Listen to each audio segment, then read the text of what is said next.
kabajamtoota daawwattoota keenya akkam jirtu. Kun Arsadee Miidiyaati. Arsadee Miidiyaan dhimmoota Oromoo fi qabsoo bilisummaa Oromoo irratti kan xiyyeeffatudha.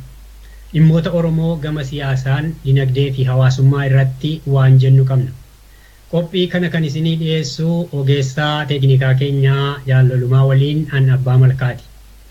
Har'a keessummaa tokko isin afeerree jirraa. Hayyuduree adda bilisummaa Oromoo Jaal Galaasaa Dilbooti.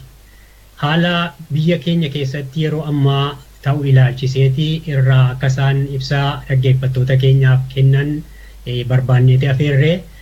Jaal Galaasaa waamicha keenya kabajanii bakka kanatti nu argamu keessanii fi maqaa Arsadee Miidiyaatii fi maqaa daawwattoota keenyaatiin isin galateeffadha. Galatoomne. Eeyyega akkuma amma irraa kaase biyya keenya keessatti duulli mootummaan abbaa irree wayyaanee ni geggeessaa jiru kun babal'achaa dhumatti deemaa jira.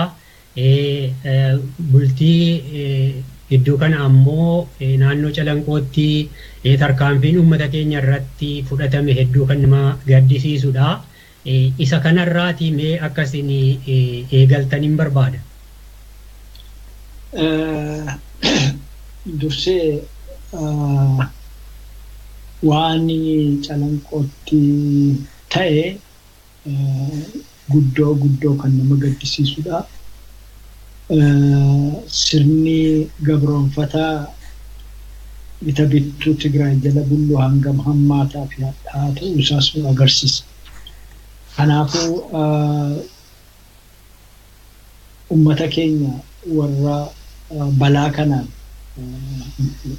tarkaanfii diinni irratti fudhateen lubbuu isaanii dhabanii warra jannataa isaanii godhu jecha maatii isaaniitiin immoo jajjabina isaa isiniif haa kennu jedha jechaadha.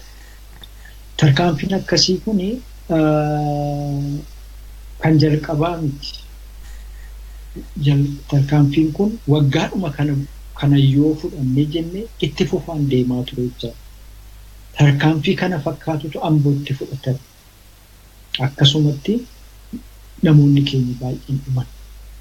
Tarkaanfiin akkanaa kun yaa Oromiyaattis fudhatameera. Dabree Boorana keessatti Baale akkasi. Maali wanti kun maalirraa maaltu ta'e kan jedhu yoo fudhanne ifaadha. Ummata Oromootu sirna kana jala hin bulluu jedhee dide. Diduu isaarraanis kan ka'e fincila. Fincilli isaa ammaa immoo ka isa duraanirra kan caalu ture. Tokkummaadhaan waliin dhaabbatee baadiyyaatti kaabaa kibbatti mootummaa wayyaanee fi warra ishee jalatti gurmaan hunda raasee jecha. Raafaminsi kun immoo jalqaba kufaatii ishee ta'uu agarsiisaa dhufe. Kanaafuu mootummaa ofii tikfachuudhaaf karaan isaan filatan karaa humnaa qofaa jecha. Humna keessaa immoo kan hunda dura aggaammii taasifatanii saba Oromooti. Sochiinsaas guddatee humnaawee akkasumatti qilleensa irratti tuuntee dinagdee biyyattii irratti dhiibbaa fiduudha. Sirna barnootaa biyyattii irratti dhiibbaa fiduudha. Waliigala biyyichi waan irratti ijaarame hunda raasuurraa kan ka'e Oromoo diina godhee taasifate. Kanaaf maaltu ta'e tarkaanfii waraanaa fudhate tokko waan karaa waraana isaa suduudhaan karaa agaazii kan jedhamu bobbaasee waan godhu. Lammaffaa daangaa fakkeessees immoo waraana addaa Ogaaden jedhee Abdiilleetiin kan durfamu ijaaree daangaatti bobbaasuudha. Qixa hundaan Oromoo daangaalee biraa irratti daangaa Oromoo biraattis akkasuma qixa hundaan Oromootti bobba'ee jechaadha. Akkuma qabsoon uummatichaa jabaachaa deemu ajjeechaanis jabaachaa dhufe jechaadha. haalli mul'atu maal sitti fakkaata yeroo jettee na gaafattutti mootummaa kufuu fi gatantaraa jiruu fi ummata akka duraanitti hin bitamu jedhee biyya abbaa isaa irratti falmataa jirudha. Kuni ammatti isaaniif ifa ta'e natti fakkaata. Adannoo ummatichi baatee bahaa tureen waan socho'ii godhaa tureen barattoonni isaa, dargaggoonni isaa, dargaggeettiin isaa, jaarsoliin utuu nafi waan godhaniin ifatti mul'atee jira. Kanadha akkasumatti hannaan miti yookaan daangaa namaatti dabruun miti. Mirgi abbaa biyyummaa kiyyaa naa kabajamuu qaba jedhee sagalee isaa ol fuudhee karaa dargaggeessaaf dargaggeettii isaa falmuu isaa irraa dhufee. Haalli amma jiru kana fakkaata. Waliigalatti uummata akka duriitti bitamuu didee fi gita bittuu akka duraanitti bituu dadhabe, bulchuu dadhabe keessatti haala ta'aa jirudha jechuudha. Mootummaan akka duriitti bulchuu dadhabe. Uummanni immoo waan inni akka duriitti bulfamuu isaa dide gidduutti maaltu dhalata? Mootummaan sun gara faashistummaatti tarkaanfata. Gara uummatatti bobba'uutti tarkaanfata. Haalli amma biyya sana baay'ee sana keessa jiru sana natti fakkaata. Gaarii egaa akkuma beekamu yeroo darbee gaaffiif deebii waliin goone keessatti illee kaasnee turre humni tikaatii fi waraanaa biyyattii waajjira muummicha ministeeraatti wal ga'uudhaan ibsa baasan qabanii yeroo sanallee gara inni itti deemu irraa akeektanii turtanii. Kanaaf tarkaanfiin sun amma makalaakayaan bakka garagaraatti biyyattii keessatti lafa keessattuu Oromiyaa keessatti bakkoota garagaraatti tarkaanfii fudhataati jira. Isa kana akkamitti ilaaltan wanni yeroo sana jedhame sun hojiitti hiikamaa jiraachuu isaatiirraa argaa jirtanii? Isa argaa jirra. Maaliif argaa jirra sitti fakkaate? Duraanuu haguuggii dhumaaf godhatan malee maaltu isaan dhorka? Eenyu ka dhorku? Namoonni gariin heerri biyyaa jira, akka heera biyyaatti deemuu danda'u, naannoo isaa maal godhatan jiru kun hundumtu. Kuni waan jiru miti. Wayyaaneen heera ofii baaftee kan kabajjutu taatee fi rakkoon amma naga'u iyyuu hin ga'u ture. Uummata irratti jechuutis kana miti. Heera sana samma dheengaddaa heera tikaa fi naga'ummaa biyyaa jedhanii baasan sana haguuggiif baasatan. Waraana isaaniitii fi waraana isaanii kana uuma tokkorraa iyyuu bilisa godhanii akka fedhe akka tarkaanfii fedhe fudhatu gochuudhaaf jecha. Ergasii as fudhadhu makalaakayaan bakka fedhe dhaqee makalaakaa jedhanii bakka fedhe dhaqee nama tokko yoonni ce'u arge hin rukutuu qaba. Nama walitti qabamee taa'e achumatti rashanuu qaba. Lola argitee isa laal waraana ofii bobbaase kan Ogaaden sana. Inni dhaqee tuqaa fi inni gaafa tuqee fi inni immoo muddamee jedhu inni kun gidduu seenee baabsee yookaan tumsee fiitu uummata keenya irratti balaa geessisaa jechaadha. Kanaafuu haalli sun hojiirra oolaa jira. Warri amma warra bulchiinsa naannoo Oromiyaa jedhan OPDO'n amma warri gaggaafatan jiru akka makalaakayaan naannoo keessaa bahu gochuu akkas gochuu jedhu jechaadha. Bar waliin taa'aniitu waan sana murteessanii dhufanii.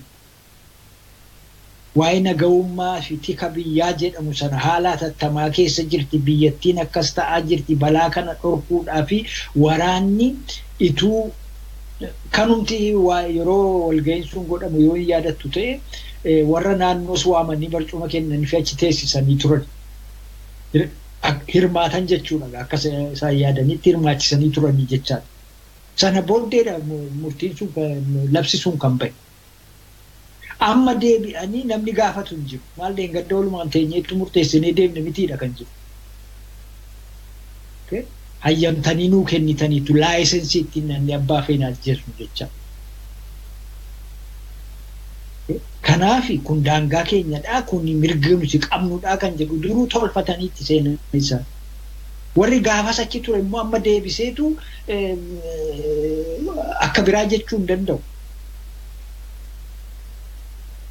Haala akkasii uummataniitu kanaafuu gara sanatti akka inni deemu ilma mul'ata ture ilma beekama ture jechuudhaaf hin jiru. Gaarii mee kanumaan walqatee akkuma beekamu gaa tarkaanfiin amma gaddisiisaan gadda ta'e kun yeroonni ta'ee jirutti ibsi gama mootummaatiin illee kenname mootummaa naannoo Oromiyaatiin isaa ta'u yeroo sana walga'ii Ihaadigirra akka jiran beekamaadha. Deebii dhumti saffisaan illee qaama mootummaatiin hin kennamne wanni kennames immoo tarkaanfii fudhatame sana ni qoranna jedhame. Tarkaanfii kana kan fudhate makalaakeyaadha.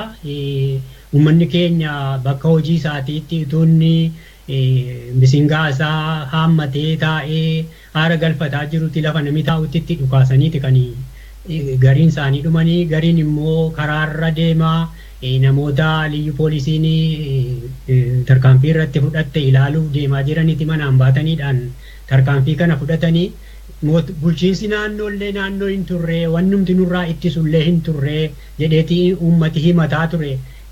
Darbee immoo mootummaamti naannoo Oromiyaallee walga'ii Ihaadigirra jira ture. Ibsi kenname gahaa hin turre kun harka kan biraatiin jalaa callisaniidhuma makalaakiyaan akka waan barbaade fudhatu gochuu isaanii hin fakkaatu. Waan shakkii qabu miti. Makalaakiyaan uummattuu dubbachuu danda'u sana. Rakkoo jirutu barkanadha. Kan namni hubachuu hin dandeenye kanadha. Kuni waan argitee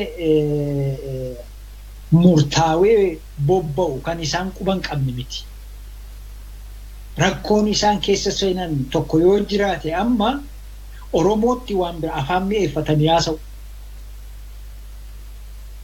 Waan gaggaarii haasa'uudhaan Lammaa Magarsaas haa ta'uu Abbaa Duulaatu abbaa fedhanaa ta'anii.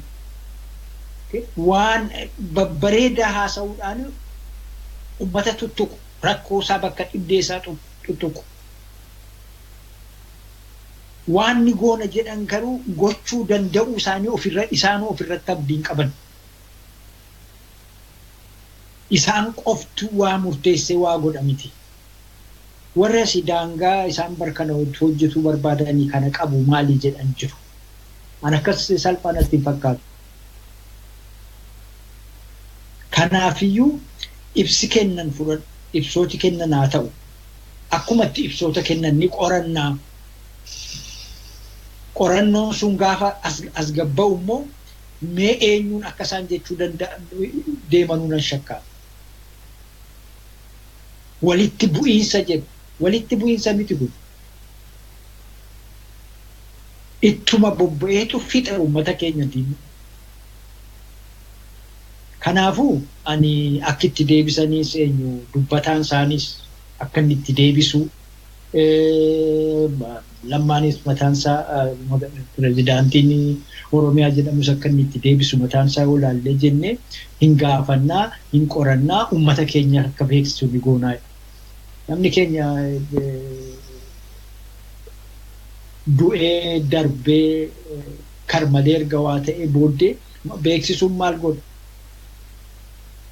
Maaliif hin kana jedha? Waa'ee waraanni liyyuu poolisii Somaalee uummata keenya irratti bobba'ee itti namni takka isa qabu hin jirre duula meeqa banaa bahee jechaadha. Nama meeqa galaafate qabeenya meeqa barbadeesse jechaadha. Seeratti dhiyeessinaa jedhamaa bahe. Seeratti dhiyeessinaa irrayyuu darbe akkuma yeroo darbe na gaafattetti kunoo waltaanee haasaadhaan fixachaa jirraa jedha. Prime Ministeriin ni jedhamu sachi beetu maaloodhaan fidnaa jedha. Dubbiin isaa dubbii kiraa sabsaabiiti. Hin garree gaammas buutee isaayyuu. Duulli ittuma fufee jira. Abdiillee isaanii wajjin walga'iirra taa'a. Nama hanganaa qabni kan Oromoo 98 qaban. Dhuguma amma Oromoo hanga kanatu shira lola bu'ee sanaa qopheesse. Ani nama ifama. Nama badii dalagee deeggarsa yookaan maal jechuu miti. Uummata Oromoo fuudhee uummata irratti kan kaase kan Oromoo hangana ga'ee kan jara sanaa dhabame. Kuni wanti nama agarsiisu yoo jiraate hammam tokko argitee dhaabni OPDO jedhamu kuni amma kaanee amma wayyoofne haa jedhu malee wanti kaleessa isa hidhee taa'u ammallee akka hidhee harkaasaa qabu nutti mul'isa. Kanaafuu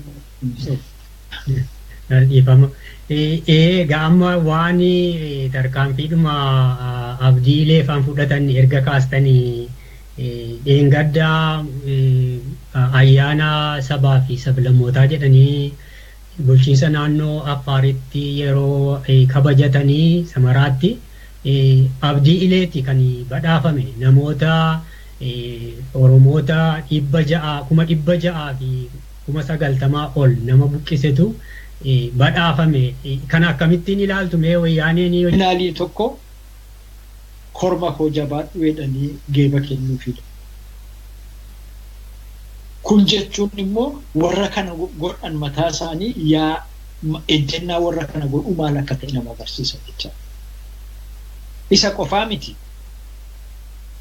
Warruma OPDOtiin mataa isaaniiyyuu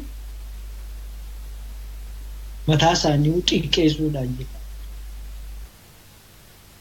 Maaliif nama yakka uummata irratti guddaa uummata irraan gahe. Uummata 600,000 ol uummata keenya lafarraa buqqise. Ammas lola amma calanqootti ta'e kan sababa isaatiin wanti kun kan makkalaakiyaanis dhuftee tarkaanfii fudhatte. Tumsa isaaniiti. Ta'aa jiru kana ammallee sadarkaa badhaasa kennuutti ga'u jechaani Oromoo waan jedhamu fidhaa jechuun akkuma murtiitti waan lafa taa'ee fakkaata. Kanaafuu fixaatti kan milkaa'ee sadarkaa duraatti jiru siidha geebi kun sii ta'a jedhamee kennamee jecha. Kanaaf maal jechuudha kun hin jedhu ituu mootummaa wayyaanee jirtu ituu mootummaan EPRDF waliigalli isaa jiru Oromoon nagaa argata. Oromoon rakkoo keessa jiru keessaa dhugaan ba'a jechuun hin danda'amne. Kanaaf warri argitee mee xiqqoo ishee ilaalluu fi xiqqoo ishee akkasaa taanuu fi jedhu. Warra akka jedhan kuni torban darbee fi ji'a darbee fi amma gidduullee garaagarummaa isaaniin argaa. Akka gaafa dur onneedhaan haasa'aa turanii kunoo waan jenne dhufee miti uummanni akkas godhee miti jechaan jiran. Ni argu. Eessa jira kunoo abdiillee nu gulufaa jira. Geebayyuu badhaafame. Oromoon karaa biraatiin keessumaa ala jiru biyya keessaa mul'achuu beekuudhaan. Abdiillee kun yoom qabama laate jedhee eeggata ture. Yoom lammaanfaa qaban hidhuu. Hidhuu hin danda'an. Isaan hin bobbaafne. Maal hidhuu danda'an? Karaa biraatiin hammuma danda'ameyyuu uummata keenya amma daangaa irratti lolaa jiru. Mataasaa iyyuu waanuma danda'anii nu dirmachuuf iyyuu guutuutti danda'an jiru. Bakka bakkatti walleen poolisii jirtu maal jirtu kan argitee Oromoodha itti dhaga'ama. Namoonni ishee bira waa ta'an waa goggootaa jiraattu miidhu. Kanaafuu kaabdiillee kuni sadarkaa guddaadha. Ituu inni jiru mee isaan kaanuu itti aananii zabxiyyaan bulu hin jedhamu. Gaarii mee egaa dhugaadha wanni waan nama gaddisiisudha. Darbee immoo tuffiidhuma uummata keenyaaf isaan qaban agarsiisuu ittiin dhaadachuu wayii fakkaata iyyuudha. Mee rakkoon kun egaa baay'achaadhuma deemaa jira. Dhumaatiin dabalaadhuma deemaa jira. Tarkaanfiin mootummaan wayyaanee fudhataa jirtu kunis bifuma garagaraatiin yeroo jijjiirrateedhuma bifa jijjiirrateetii dabalaa jira. Furmaati isaa maali jettanii keessu kanarratti? Namni sirna kiyyoo jala jiru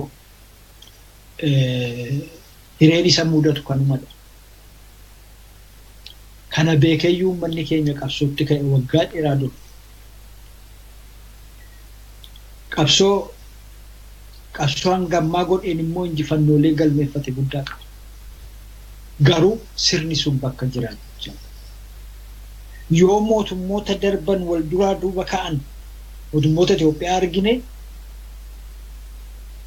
waan ta'e kuni haaraan ittiin ta'u. Maqaa adda addaa himatanii dhufan gochi isaanii garuu tokkodha. Ajjeesuu, hidhuu, lafarraa buqqisuu. Eeyyee gidduutti waan mi'eessaa tokko godhanii nama dogoggorsuu, nama dagachiisuu ni yaalu. Kun yeroo adda addaattis mul'ata. Gandi keenya ganda taaziyaa ta'eera. Amma bakka kanan nagaa qaba jennee kan himannu dhabaa jirra. Kanaaf furmaanni tokkichi jiru maali? Qabsoo majabeessuu, qabsootti fufuu. Hinduuna garuu qabsoo irraan dhaabbannu jedhee uummanni keenya qabsootti seene kanarraa deebi'uu qabu. Obboleeyyan keenya wareegneefu, obboleeyyan keenya argiteetu mirga isaatiif falmanii hidhaatti guuramaniifu jecha qabsoon kun itti fufuu qaba. Qabsoo kan waan mul'ataa hin taane, qabatamaa hin taane dagee laaffachuu qaba.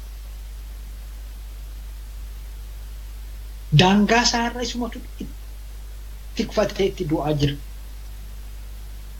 Mootummaa ummata kiyya jedhee himatu garuu ummata sana irratti akka diina alaatti itti bobba'e maal jettaa?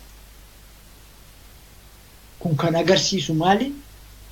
Nuti ummata biyyaa nuti warra isaan boojuun nu qabatan akkuma kolonistoonni Awurooppaa durii godhanidha kan ta'aa jiru ammas kaleessas kan godhamaa ture. Ka du'u nuyi, ka ajjeefamu nuyi, kan hidhamu nuyi, kan biyyaa ari'atamu nuyi, ka saamamu nuyi. Kanaafuu ani furmaanni kana kun kan inni furmaata argatu gaafa qabsoodhaan bakka hawwinee waggoota dheeraa dura kaanii dhaqqabnu qofaadha. Kana gochuu keessatti immoo Oromoon falmaa bara kana keessa godhe keessaa milki injifannoo guddaan inni argate wareega kafale bira cinaatti tokkummaa isaa hojii mul'isuu isaati. Hojii isaadhaan agarsiisaa.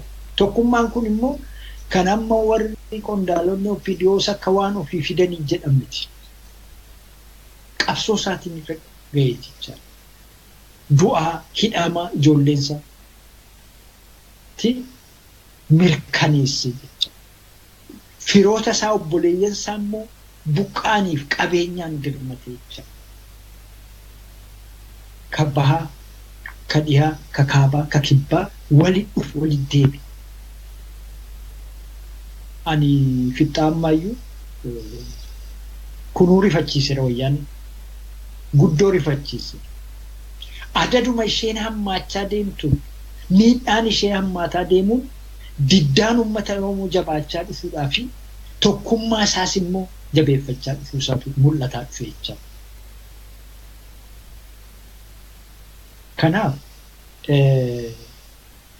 isheen hojii isheerraan dhaabbattu. Hojii isheerraa dhaabbatuu haa dhabdu malee kufuurraas hin deebitu. Kanaafuu uummanni keenya jabaatee qabsoo isaatti qabaa kan jedhamu. Gaarii egaa uummanni keenya ammallee hammam tarkaanfiin kun itti hammaatu iyyuu dura dhaabbannaa walii dirmachuu walii sagalee ta'uu itti fufeedhuma jira. Uummanni keenya biyya alaa'oo maal gochuu qaba jettan himee xumurarratti. Ani egaa uummanni keenya biyya alaa gidduu kanan beeku sagalees baay'ee dhaga'aa hin jiru tarii yaadumatu hin hordofne ta'a malee uummanni keenya biyya alaa qabsoon keenya qabsoo hadhaa'aadha. Uummanni keenya kuduu akkasitti gooleen keenya lafti keenya hundi see'u lafa boo'ichaa ta'eera.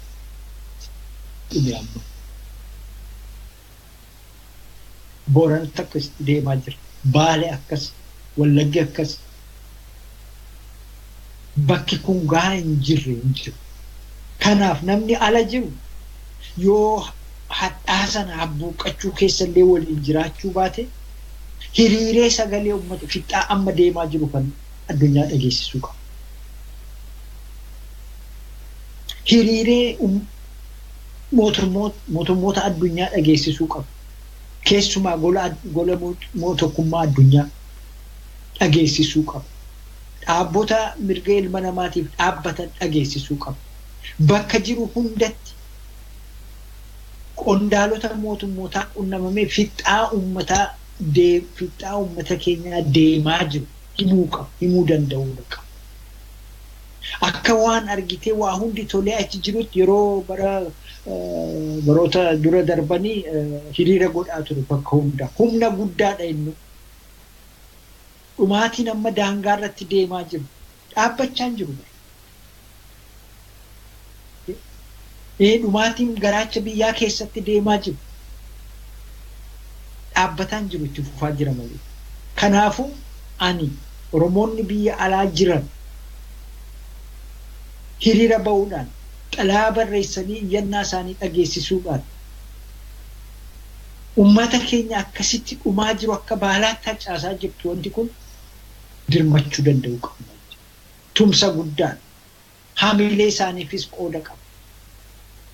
Kanaaf hiriira bahuun haa ta'u, xalayaalee barreessuudhaan haa ta'u, dhaabbatoonni jiran hundi isaaniiyyuu waldaan dubartii yoo jiraatu, waldaan amantii yoo jiraatu, waldaan dargaggoo yoo jiraatu, akkasumas immoo waldaan hayyoota Oromoo kan akka Oosaafaas kun hundumti isaaniiyyuu kanneen maqaa Oromootiin socho'an dhumaatii amma deemaa jiru kana namni nurraa furu hin jiru kana beekuu qaban. Abaluu faatu bor akkas godha jedhanii warri eeggataa yoo jiraatanii of hin gowwoomsina. Isaanis nafuma EPRDF mataa dhafidha. Ajajaan hojjetu ajajaan waan godhan godhu jechaa. Kanaaf nama keenya Oromoo biyya alaa jiruun ani kan hin jedhu achitti argamne waa gochuu dadhabu. Haa iyyannu sagaleen keenya haa dhaga'amu. Fixaatu Oromoo irratti deemaa jira. Addunyaa kana keessatti bakkee dhaloonni isaanii lammiin isaanii immoo iyyatuu fi dirmachuu fi waanuma jirudha jechuudha. Waan dandeettii isaa keessa jiru. Kanaaf ani dhaamsi koo kan waamichi koo nama biyya alaa jiruu fi kanadha. Irra guddaa garuu qabsichi tiif abbaan Oromoo. Kanaaf gara biraa eeguu opiidiyoon amma wayyooftee jirti kana gootee warri jedhanis of hin gowwoomsinaan jedhama. Waan isin harka jiru miti sanaan of hin gowwoomsinaa. Isaanoo harka hin jiru. Isaanoo bor waan ta'an hin beekamne. Kanaaf hajabaan uummata keenyaaf bakka jirutti waan dandeenye dirmachuu haa yaallu. Sabboontonni Oromoo hundi dirqamni irraa eegamu kanaa kan jedhu kana. Gaarii jalatti. Gaarii egaa kan Oromoota biyya alaa ilaalchisee waanuma sila jedhe kanadha. Irra guddaa immoo uummata keenya uummata bal'aa Oromoo biyya jiru fi dhaabuu barbaadu. Uummata keenyaan gaddisi irra gahaa jiru guddaadha. Jireenyi kee hangam hadhaawaadhaa fi ulfaataa akka ta'e ni hubata. Gatii kafalaa jirtu kana hundaaf sababaa kan ta'e qabsoo keeti. Mirga abbaa biyyummaa keetiif gaaffii ati kaastetu diina humnaan dhufee sirra taa'e kana diduu keetu kanaan si gahaa jira. Kanaaf wareegamaas jirta. Kanaaf ijoolleen kees wareegamaa. jireenyi hammaataan akkasii ummatuma qabsoo bilisummaa isaatiif ka'e hundarra ga'ee jira. Hanga diinni kun mataa kee gubbaa jirutti immoo hammeenyi fakkaataan akkasii itti ga'uus itti fufu beekama. Kanaaf eeggannoo kee hin laaffisin, tokkummaa kee jabeessi, bakka jirtutti wal quba qabaadhu, waliis dirmadhu bakka dandeessetti bakka dhaqqabdutti, yaadaanis waliin dirmadhu. Tokko yeroo miidhamu yoo qaamaan biratti argamuu baatte illee sagaleedhaan illee ta'u, yaadaan illee ta'u jira jedhee jajjabeessa.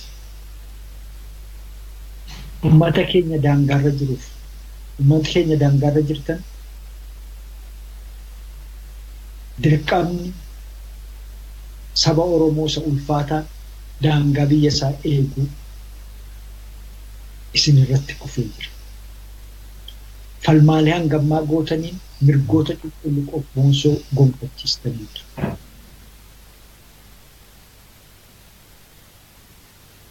Ituu diinni duubaan saganteeffatee itti jiraachuu baateeti diinma kamiifuu akkasin hin kaafne beekamaadha. Seenaan keessan kanaan duraas ni himaa jecha. Ammas jabaadhaa. Yoomuu taanaan akkuma jechi jedhittu dukkana duuba bariitu jira. Isinis akkuma ummatoota biraa falmaa keessaniin wareega keessaniin akka hawwitan bilisummaa fi walabummaa keessan ni dhaqqabu. Jabaadhaan jedha. Gaarii galatoomaa Jaalgalaasaa Dilboo Hayya Duree Adda Bilisummaa Oromoo yaadaa fi dhaamsa bal'aa nuu kennitanii fi galatoomaa maqaa Arsadee Miidiyaa fi daawwattoota keenyaatiin isin galateeffadhaa. Fayyaa ta'a. Egaa dhaggeeffattootaa fi daawwattoota keenya qophii har'aaf dhiyeessine kanumaan xumurraa qophii biraatiin hanga walitti deebinutti nagaan turaa jenna.